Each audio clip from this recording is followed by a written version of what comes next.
오늘 저는 중대한 질문이라는 제목을 가지고 말씀을 드리겠는데요. 오늘 본문에 나타난 대로 예수님께서 제자들에게 이렇게 말씀하셨어요. 사람들이 나를 누구라고 하느냐. 그럴 때 이제 제자들이 말하기를 침례 요한, 엘리야, 또 선자 중에 한 사람, 예레미야, 여러 가지 표현을 하면서 예수님께서는 좀 확인하고 싶었던 것이 있을 거예요. 자신의 그 정체성이든지 또 선교가 얼마나 지금 잘 밝혀지고 있는가, 그 계시가 드러나고 있는가, 그런 부분에 대해서 물어보셨는데, 그때 그 제자들의 얘기는 아직까지는 주님의 그런 어떤 정체 또 선교 확실하게 드러나지 않는 그런 모습을 주님이 보셨어요. 아마 주님의 관심은 끊임없이 내가 누구냐 하는 부분일 거라고 봅니다. 근데 그 이후에 제자들에게 물어봤어요. 오늘 우리들이 있죠. 주님이 선택하시고 또 함께하고 훈련을 시켰던 제자들에게 너희는 그럼 나를 누구라고 하느냐. 이 질문에 대한 사실 우리들의 답이 꼭 있어야 되거든요. 나를 누구라고 하느냐. 세상 사람들은 예수를 어떻게 보고 있는지는 모르겠어요. 그래도 한국 땅은 그래도 하나님의 존재, 또 예수 그리스도 교회 이런 분의 인식을 갖고 있지만 일본 같은 경우는 더군다나 어려워요.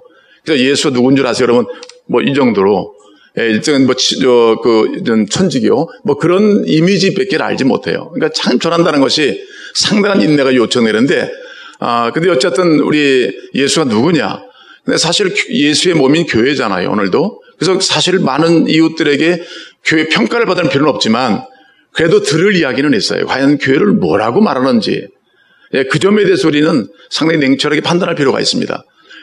우리 자신들이 어떤 영광을 얻기 위해서가 아니라 교회 역진의 약점이나 결점이 세상에도 있지 않을까.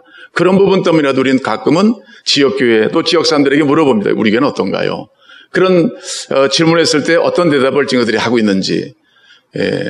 또 더 중요한 문제는 아까 말씀드렸지만 오늘 하나님의 교회, 하나님으로 세워갈 교회들에 대해서 주님 말씀하시는 것이 제자들의 말씀이거든요. 그럼 너희들은 나를 누구라고 하느냐? 그럼 어떻게 대답하시겠습니까? 그때 베드로가 그 제자를 대표해서 말하기를 주는 누구시라고요? 그리스도십니다. 이게 정확한 대답이라고 봅니다. 여러분 예수가 누구십니까? 그리스도시죠. 사실 마가복음 1장 1절에 이런 말씀을 선포합니다. 하나님의 아들 예수 그리스도 복음의 시작이다. 복음은 바로 하나님의 아들이신 예수 그리스도가 바로 복음입니다. 아멘. 그래서 예수님을 떠난 복음이 없어요. 온 세상에 미칠 가장 큰 기쁨의 좋은 소식은 예수밖에 없잖아요. 아마 오늘도 무슨 중대 발표가 있다 하는 그런 남북간에 있지만은 그러나 온 세상에 미칠, 우리가 지금 일본에 대한 감정이 안 좋잖아요. 특히 아베 씨에 대해서 안 좋잖아요. 그러나 온 세상에 미칠 가장 큰 기쁨의 좋은 소식은 예수 그리스도 복음이에요. 아멘. 그러면 주님이 이 땅에 오셔서 그 복음을 입증하기 위해서 기적도 행하시고 이적도 행하시고 권세 있는 말씀도 하셨단 말이에요. 그러면 사실 우리 여러분들은 대답은 이미 나와 있어야 돼요. 예수님 그는 그리스도십니다. 하나님의 아들이십니다. 근데 의외로 대답을 못한단 말이에요. 여러분들에게 지금 질문한다면 특히 침례자들에게 말합니다. 예수님은 누구십니까? 그리스도, 구세주예요. 온 세상을 구원하러 오신 예수님이세요. 여러분 구약에 보시면 그 죄를 범하잖아요. 불순종하잖아요. 아담과 이브가. 근데 하나님 뭐라고 하냐면 아담아 네가 어디 있느냐 물어보시잖아요. 근데 아담은 죄로 말미암아 피해 있었거든요. 항상 우리 인생들은 하나님 만드신 이 회복의 은사는 뭐냐면 항상 우리는 하나님 앞에 있어야 돼요. 아담아 네가 어디 있느냐? 예, 제가 여기 있나이다. 그렇게 대답을 할 수 있어야 돼요. 그 다음에 또 이후에 가인이 아벨을 죽였잖아요. 동생을요. 그리고 주님이 다시 질문하시는 거예요. 내 아울은 어디 있느냐 물어보니까 내가 아울을 지키는 자입니까? 이게 불협화음이잖아요.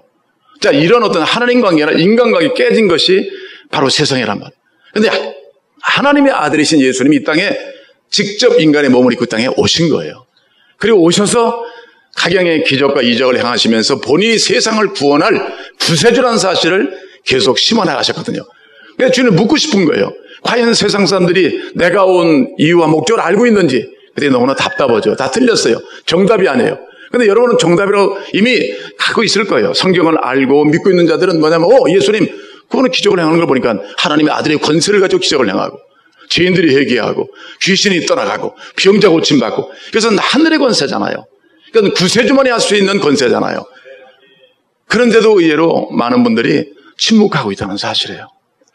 여러분 예수는 그리스도입니다. 오직 예수에 대해서는 우리가 알 수 있는 것은 그리스도예요.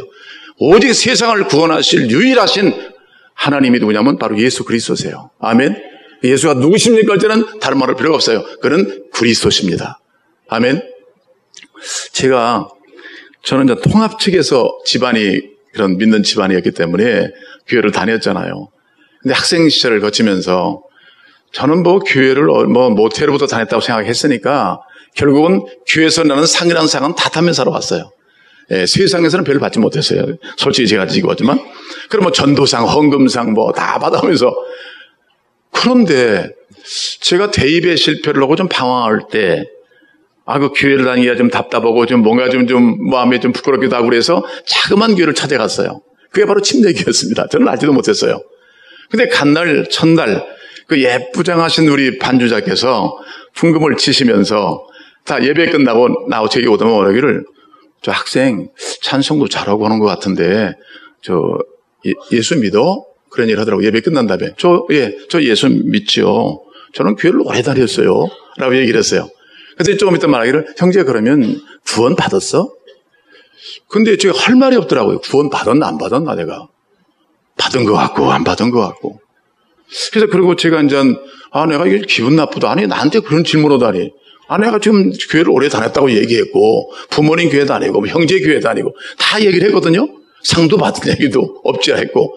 근데 구원을 자꾸 말하는데 이거 나를 무시하는 것 같아. 그래서 집으로 가면서 내가 다시는 여기 안 나와. 나를 무시했어. 그리고 갔거든요. 근데 한 주간을 지내면 제 마음속에 그 밤만 어둑해지면은 가만히 조용한 시간 되면은 제가 갈등이 일어난 거예요. 구원? 왜 내가 대답을 못하지 이렇게? 받았으면 받은 거 안 받으면 안 받은 건데 그게 진실하잖아요. 노예엑스가 분명히 되잖아요. 근데 나는 대답을 못하고 있는 거예요. 한 20년 가까이 예수를 믿었다고 그러고 교회를 다녔다고 그러고 모든 사역을 했다는 내가 대답을 못하는 거예요. 그래서 그 갈등이 있는데 근데 주일날 보니까 집 앞에 어디로 가냐면 모교로 가는 게 아니라 작은 교로 가고 있더라고요. 침례교로 갔어요. 조용히 또 앉아서 무릎 꿇고 앉았어요. 그 당시는 의자가 없으니까 예배 드리고 있는데 예배 끝나니까 또 그 선생님이 찾아오셨어요. 형제 구원 받았어? 또 아주 또 집요하게 물어보더라고. 그래서 그냥 우동 한 그릇을 국수 한 그릇을 얻어먹고 그 다음에 다시 하나 해야 되겠다. 그래서 그 다음 주간에 또 그 교회를 가게 되더라고. 성령 인도하시는 것 같아요. 그래서 제가 가서 하여튼 그 자매님 말하기를 선생님이 그러면 형제 조금 갈등이 있는 것 같은데 내가 간단하게 하나님과 화목하는 길 있잖아요. 4가지 전도 제시 그걸 보면서 설명을 하는 거예요. 근데 예수님의 죽으심 또 부활을 말씀하는데 그때 성령의 감동이 오는 거예요. 아니 나는 어떤 행위로 말미암아 구원을 받는다는 이미지를 장로교에서 갖고 있었어요. 그런데 나를 위해 주가 죽으셨다. 또 3년 만에 부활하셨다. 이런 사실들이요. 그대로 믿어지는 거예요. 그러면서 제 눈물에 눈물이 나더라. 예수가 나를 위해 죽었다니. 아니 다른 놈이 죽었지 나를 위해 죽은 건 아니야. 이렇게 믿고 살아왔어요. 저는요. 저 지혜 많은 저놈 때문에 죽었지 교회를 잘 다니는 나 때문에 죽을 리가 없어. 그러던 저였는데 그때 그 복음을 들었어요. 제가 예수님을 주로 영접했죠. 제 인생은 변화되기 시작했습니다. 여러분 근데 왜 그런 질문을 진짜 왜 안 했나. 저차 교회에서는 교회는 크고 많은 사람 모이고 저에게 많은 봉사를 요청했는데 왜 예수가 누구냐라고 물어보지 않았는가. 왜 이런 질문을 던진 사람이 없었느냐. 저는 끊임없는 갈등을 가지고 청년 시절을 보내고 학생 시절을 보내고 자유함이 없고 항상 교회면 수가 부은 짐진자처럼 교회에 와서 자영을 못 느끼고 왜 질문을 하게 안 했나. 예수가 누구냐. 교회가 이 제목을 빼버린다면 뭘 말할 수 있겠느냐는 거예요. 예수가 누구냐. 그래서 제가 그다음부터는 이 구원의 확신 또 구원의 감격을 가지고 주님을 섬기기 시작했는데 제가 이제 목사로서 가는 곳마다 예수가 누굽니까 물어볼 수밖에 없잖아요. 특별히 우리 정 목사님은 거기에 대해서는 아주 어디 가든지 어느 선교사를 만나든지 아니면 선교단체 누구를 만나든지 목사님 항상 그 질문 던지세요. 예수가 누구십니까? 저도 큰 도전을 받았죠. 근데 제가 일본에 있는 한번 여기 봉 때 말씀드렸지만 그 신학교 일본 신학이고 중국 신학이 있어요. 다 일본어로 가르치기도 하지만 제가 2군데를 강의를 나간 적이 있어요. 물어봤습니다. 예수가 누구야? 근데 의외로 몇몇 애들은 예수를 믿는다면서 구원의 확신이 없어요. 이런 공백이 제자들 속에 있더란 말이에요. 오늘 말씀처럼. 너희는 나를 누구라고 하느냐? 왜 정확하게 대답을 못해요? 그리고 제가 올 5월 달에 중국 이유에 갔습니다. 참 놀란 사실은 뭐냐면 30여 명의 헌신자들이 저녁 7시부터 밤 11시까지 평신도입니다. 열심히 선교를 받고 있어요. 일주일 동안 강의하는데 그들 말하기를 목사님 저 좀 길게 좀 강의해 주세요. 시간 관계 없으니까. 그들 요청하는데 제일 중심에서 한족인데 얼마나 열정적으로 배우고요. 그 배우기를 사모하고 누가 보더라도 사람은 진정한 그리스도네요. 근데 그 중간에 제가 성령의 감동을 받고 예수에 대해서 증거했는데 그 점에가 의외로 예수를 인격적으로 만난 적이 없다는 거예요. 눈물을 막 흘리면서 제가 이제라도 예수님을 저의 주인으로 영접하겠습니다. 여러분 참 우리 안에 이런 일들이 있더라고요. 예수님이 선택하셨고 함께하고 훈련받은 오늘 누구라도 자기는 그리스도라고 말하는 많은 사람들 속에 예수가 누구십니까? 질문하면 입을 다물고 있는 사람이 있어요. 예수가 누구신가 그리스도라는 이런 확실한 대답이 없는 자들은 사실 지금 주님의 관계 속에 살고 있는 건 아니란 말이에요. 여전히 교회 내에서 갈등하고 자신의 갈등을 계속 이루어가고 있는 것이죠. 오늘 중요한 질문을 다시 한번 던진다면 여러분 예수는 누구십니까? 바로 그리스도십니다. 여러분 객관적인 사실이 이것은요. 믿거나 말거나 예수님은 하나님의 아들로 이 땅에 오셨고 온 세상을 죄와 사망에서 구원하러 오신 유일하신 구세주 복음이십니다. 아멘. 근데 그분을 개인적으로 영접하는 일이 있어야 되잖아요. 우리 침례 받으신 분들은 누구든지 믿거나 말거나 온 인류의 구세주는 한 분밖에 없어요. 그리스도 한 분밖에 없어요. 근데 그분을 개인적으로 나의 주인으로 영접하는 개인적인 체험이 필요하단 말이에요. 그래서 객관적인 사실은 항상 성경의 원리와 그 다음에 내 개인적으로 결단하고 마음을 열고 좀 영접하고 헌신한 개인적인 체험이 필요한 것이죠. 일반적으로 여러분 우리 결혼할 대상 우리 청년들은 내가 결혼하지 않는 입장에서는 모든 여자 입장에서는 남자들은 다 결혼 대상들이잖아요. 그 객관적인 사실이에요. 그러나 그 한 사람을 나의 주인으로 영접하는 결단이 있어야 되잖아요. 우리 자매들. 그렇잖아요. 그런 결단처럼 이것이 우리 개인적인 체험이라고 말하고 있어요. 모든 신앙은 양균형이에요. 객관적인 사실에 근거하고 있는지 아니면 주관적으로 내가 분명한 결단과 헌신을 통해서 그분과의 관계를 이루어가고 있는지 이 부분이 명료해야만 우리가 주님의 사람으로 온전하게 자라갈 줄로 믿습니다. 예수는 누구십니까? 온 인류를 죄에서 구속하시고 대속하시고 구원하러 오신 예수 그리스도. 그분은 우리들의 그리스도가 되십니다. 아멘. 구세주가 되십니다. 근데 그분이 누굽니까? 우리의 주가 되셨습니다. 항상 우리는 고백하는 예수는 그리스도시요 나의 구세주요 저의 주인이십니다. 이렇게 고백하는 분들이 바로 예수를 믿고 침례를 받고 하나님의 교회의 거룩한 공동체의 지체가 되는 것입니다. 아멘. 자, 그런데 오늘 보니까 그런 고백을 누가 하냐면 베드로가 막 손을 들고 대표로 해서 예수는 그리스도시다고 했는데 그리고 주님께서는 넌 아무 말도 하지 말라고 경고를 하셨어요. 왜 그러셨을까요? 너 말하지 말아라. 우리는 가만 기뻐서라도 빨리 말을 해주고 싶은데 말하지 말라. 이미 베드로 속에는 주님이 아셨어요. 그가 알고 있는 예수 그리스도는 정말로 십자가에 죽으시고 부활하신 인류를 구원하신 십자가를 지고 죽으시고 부활하실 그런 섬김의 예수 그리스도 우리의 진정한 구세주 예수가 아니라 이스라엘의 하나님 우리만을 구원하기 위해 온 정치적인 왕 그 마음속에 나의 하나님 우리 하나님으로만 묶어놓는 편견과 또 고정관념이 있었단 말이에요. 유태인들이 메시아 사상이 거기 있어요. 그렇기 때문에 주님께서는 그걸 아시고 말하지 말라. 그리고 주님께서 비로소 그때 한번 테스트해 본 거예요. 인자는 바로 많은 고난을 받고 십자가 못 박혀 죽고 장사되고 삶 안에 부활하리라. 그럴 때 베드로 나왔잖아요. 분명히 입술로는 그리스도라고 말했어요. 온 인류를 구원할 구세주십니다. 말해놓고서도 안 됩니다. 주님 죽으시면 안 됩니다. 그럼 우리는 어떻게 됩니까? 그래서 주님께서 말하기를 너희는 어째 하나님의 일을 생각하지 않고 사람의 일을 생각하느냐. 오늘 이것이 우리 가운데도 하나의 신앙 성장 과정의 하나의 요소가 될 수 있어요. 여러분들이. 그럼 주님께서 말씀하기를 그 이후에 그 고백을 책임하신 다음에 나를 따라오려거든 자기를 부인하고 자기 십자가를 지고 나를 따라야만 진정한 나의 제자가 될 수 있다. 이런 복음이 무엇입니까? 예수가 걸어가신 길이 무엇입니까? 오늘 말씀은 그리스도를 고백했다면 우리는 그리스도와 연합된 사람이에요. 아멘. 그래서 침례를 통해서 우리가 옛사람은 죽었어요. 사람의 일을 생각하는 옛사람은 죽고 하나님을 생각하고 하나님께 대해 산 자로 우리는 다시 부활한 거예요. 할렐루야. 그런 측면에서 우리는 이런 그리스도 예수 안에서 그 생명을 누리고 그 생명력 있는 삶을 살아야 되거든요. 자, 그런 측면으로 오늘 본문에도 말씀하기를 정말로 이제 나를 따른다고 말한다면 나를 그리스도라 말하고 어디에 침례를 받았다면 나와 함께 죽어야 된다는 얘기예요. 복음이 요청하는 게 그거예요. 나와 함께 죽고 나와 함께 살고, 그것이 바로 뭐냐면 우리는 그리스도로 고백한 자들의 삶인 것을 성경은 말하고 있어요. 아멘.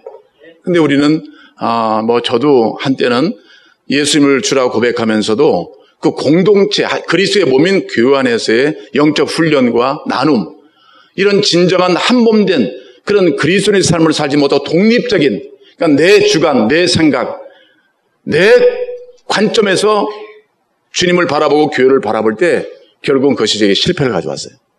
여러분, 거듭난 사람들은, 구원받은 사람들은 영적 가족 관계가 굉장히 중요합니다. 아멘. 그래서 예수님께서도 말씀하기를요, 오늘 말씀에 해당해서 말씀을 전할 때 제자가 말하기를, 선생님, 당신의 어머니하고 형제들이 찾아왔습니다. 그런데 주님 말씀하기를, 내 모친은 누구며 내 형제는 누구냐? 하나님의 뜻대로 행하는 자가 내 모친이며 내 형제라고 말씀했어요. 영적인 새로운 가족 공동체거든요. 우리가 가정이 없이 자라온 사람이 없어요. 성장이 안 됩니다. 또 개별적으로 가정을 떠나서 임의로 살다가 큰 문제를 야기할 수 있잖아요. 생명까지 잃을 수도 있잖아요. 그래서 하나님께서 우리 가운데 거듭난 사람들의 그런 공동체인 교회를 세우시고 영적 가정 공동체를 세우신 거예요. 아멘. 그러니까 내 생각이 아니에요. 여러분, 개중에 전도했잖아요. 전도했는데도 내가 전도한 게 아니에요. 엄밀히 본다면 교회가 전도했어요. 아멘. 누군가 기도하고 누군가 씨를 뿌리고 누군가 함께 동행했기 때문에 오늘 한 영혼이 쉽게 돌아온 것이 내가 했다고 볼 수 있는 것이 없어요. 모두가 한 교회 공동체가 얼마나 중요한지 말할 수 없어요. 이 안에서 사람의 일이 아닌 하나님의 일을 배우는 거예요. 하나님께 관용을 마치고 주의 말씀에 훈련을 받고 기도하고 또 교제하고 봉사하고 끊임없이 교회 안에서 함께 함으로 인해서 점증적으로 성령 안에서 우리가 눈이 열릴 수 있죠. 그래서 주님께서는 아마 그 베드로를 아시는 것 같아요. 그래가지고 그 앞에 있는 여러분 그 장면에 보시면요, 소경된 사람이 안수를 받고 고침을 받습니다. 근데 주님 물어봤어요. 뭐가 보이느냐? 그러니까 예, 보이는데요, 사람이 보이는데 나무 같은 것들이 지나가고 있습니다. 사람을 나무로 보고 있더라고요. 다시 안수를 했어요. 그랬더니 이제 밝히 보나이다. 그러면 지금 우리 베드로가 어떤 모습이에요? 지금 나무 같은 것들이 보는 그런 입장이란 말이에요. 오늘 우리들의 모습이 내가 주인 되고 또 내 철학과 내 고정관념으로 살다 보면 예수가 주인 되지 못하면 항상 우리는 신앙의 명확성이 떨어져요. 신앙의 분별력이 약해져요. 영적 가치관이 정립이 안 돼요. 그러다 보니까 항상 교회에서도 갈등이 오고 또 주님을 따르면서 갈등이 오는 거죠. 왜? 명확한 그런 길이 안 보이는 거죠. 예수는 길이고 진리고 생명이신데 모두에게 희미하게 보는 거예요. 하나님의 형상을 입은 형제들인데 불구하고 내가 나무는 뭐예요? 잘못하면 끊을 수 있잖아요. 도끼질할 수 있거든요. 잘못한 하나님의 형상을 나의 어떤 만족과 나의 주장을 위해서 형제를 칠 수도 있는 그런 명확치 못한 신앙생활이 우리 안에 있을 수 있다. 그런 측면에서 오늘 말씀처럼요, 저는 이 중요한 질문에 대한 답을 했다면 우리는 거기서 끝나는 게 아니라 지속적으로 예수화되어서 저는 예수님의 마음, 예수님의 눈, 예수님의 생각, 예수님의 관점으로 하나님의 일들을 이루어가는 여러분이 되셔야 될 줄로 믿습니다. 오늘 다시 한번 질문합니다. 여러분, 나는 누군가에 대한 여러분 답을 갖고 계시죠? 예수는 누구십니까? 그리스도십니다. 아멘. 예. 그러니까 영원한 여러분을 하나님의 자녀로 삼으신 위대한 그런 축복의 고백들이에요. 저는 그리스도십니다. 그분이 여러분의 누구십니까? 저의 주인이십니다. 그러면 예수가 주인 됐다면 인생은 걱정할 것 없죠. 그래서 개인적으로 이번에 통영에 오면서도 하나님, 주님과의 관계만 바로 되면 모든 것은 다 천국입니다. 근데 아무리 지금 일본에서 우리 교회가 그래도 좀 큰 교회라고 말하거든요. 근데 아무런 이유가 없어요. 제가 주님 관계 온전치 못하면요, 모든 게 불편하고요, 모든 게 아픔이에요. 그래서 참 이 특별한 비밀이 있어요. 여러분, 이 복음의 비밀이 단순하게 복을 받는다, 이건 아직도 영적 안목이 흐려질 수밖에 없어요. 기복적인 신앙. 우리 눈이 분명하려면 십자가의 비밀을 알면, 내가 예수와 함께 죽고 다시 예수와 함께 살면은 우리는 예수로 주로 삼으면 그 나머지 문제는 다 주님께서 하실 줄로 믿습니다. 이번에 일본에서 우리 유학하고 있는 얼마 전에 학생이 한번 이런 고백을 하더라고요. 아니, 가끔 아버지가 일본에 와서 좀 저를 살펴주는 것도 굉장히 참 어느 날 보면 희망인데, 전능하신 하나님이, 전능자가 내게 찾아오셔서 영원히 나의 주인 되신다고 믿으니까 염려할 게 하나도 없더라는 거예요. 할렐루야. 누구십니까? 그분이. 그 사랑이잖아. 하나님의 사랑. 여러분 알고 계시죠? 하나님이 세상을 이처럼 사랑하사 독생자를 주셨으니 이런저런 믿는 자가 멸망치 않고 영생을 얻게 하려 하십니다.